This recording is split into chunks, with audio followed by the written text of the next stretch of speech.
What's up guys? Welcome to The Hype Train, your #1 source of alternative finance news and coverage.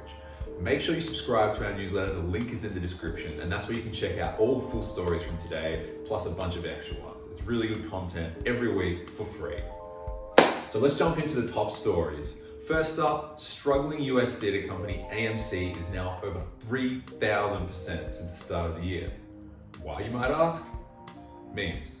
It's just Reddit pumping it up. This one is kind of related to GameStop, which, I'm sure everyone's heard of by now. It's kind of been a big deal. This is like the lesser known version of that, which has also been absolutely pumped online. And it's now up a whopping 3,000%. That is 30 times since the start of the year. Crazy.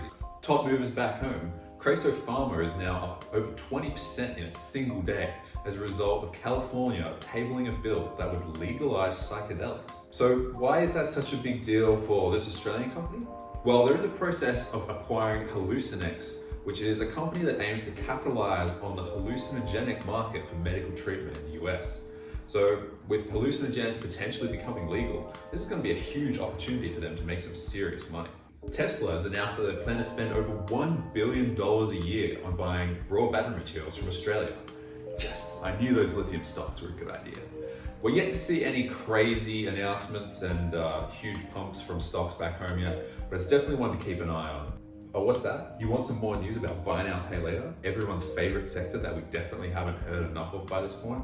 Well, Sezzle is up over 23% in one day after announcing a deal with Target that would see them move into the US market, just like all of the rest of them. This now means that there's over 3 Australian buy now, pay later companies moving into the US and worldwide. It seems we're taking over with our promise of having things now and having to pay for them later with no interest and only a few hidden fees in them. But this is big news for Sezzle. They've always been one of the little brothers of the main zip pay, afterpay kind of buy now, pay later companies. So some big news into the US could see them become one of the more serious players and get some major attention. And we're now in the roaring 20s.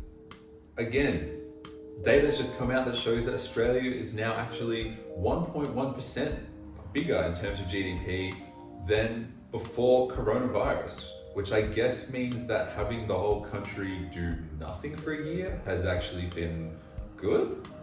This data is really interesting, and it seems to suggest that we're kind of on more of a path to recovery than perhaps it feels like, especially if you're living in Melbourne. Feels bad. Do you want a shout out in the Hype Train? All you have to do is subscribe to our newsletter, send us an email, and we might put you in. You don't have to do anything special, but we'll give you a shout out. A quick update from our end.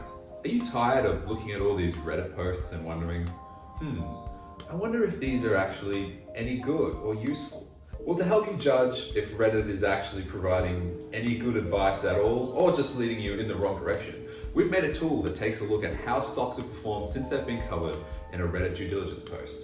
Check it out in the link in the description. We'll be updating this regularly to include more detailed information and other insights. But for now, you can go on there and see how some of the top Reddit due diligence posts have performed since the time of posting. Would you have made money? Some of them are pretty good. Some of them are not very good. Also in the newsletter this week, we took a look at peer-to-peer lending, a concept that you may or may not have heard of. Essentially, it's kind of like borrowing money from a bank, but without the bank. I mean, I guess some people sat down and thought, hang on, I've got money, you want to borrow money. Why do we need this whole intermediary process? And it's sort of become its own whole industry from there. Crypto is also taking over this space and allowing an even more decentralized platform for people to provide capital and get access to better rates than they potentially would in their bank account. Check out the full article to get some more details and read further about it. Well, it's been a pretty exciting week with a bunch of good stories. If you want to get some more stories and other pieces of research, make sure you subscribe to the newsletter as well as the channel and hit that bell notification so you can stay up to date with all the best and most interesting finance news. That's going to do it for this time. I'm Jack, and make sure you stay on the Hype Train.